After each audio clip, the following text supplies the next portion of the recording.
पश्चिम बंगालमध्ये सुवेंदू अधिकारींचे पीए चंद्रनाथ रथ यांची हत्या. कोलकाताच्या मध्यमग्राम इथली घटना. कारमधून प्रवास करत असताना 4 राऊंड गोळ्या झाडल्या.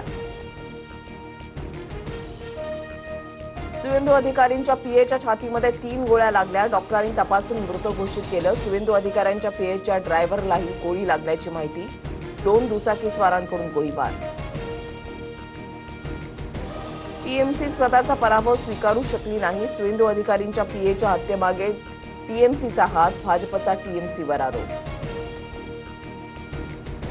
पश्चिम बंगालमध्ये राष्ट्रपती राजवट लागण्याची शक्यता.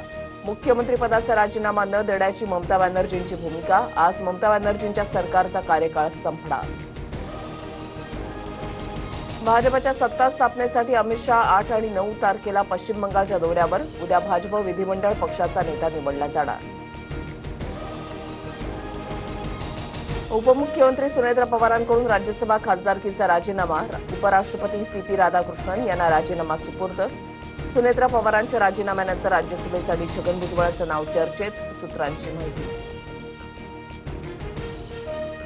पुण्याच्या पर्वती भागातील नराधम आजोबाला 8 तारखेपर्यंत पोलीस कोठडी. 9 वर्षीय नातीवर केला होता लैंगिक अत्याचाराचा प्रयत्न.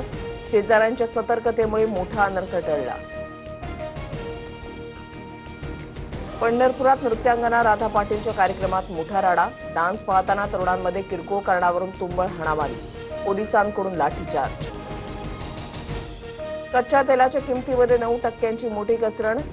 दर $99.79 प्रति बॅरलवर. दुसरीकडे देशामध्ये पेट्रोल, डिझेल आणि गॅसचे दर स्थिर राहणार. जागतिक तणावात मोदी सरकारचा मोठा दिलासा.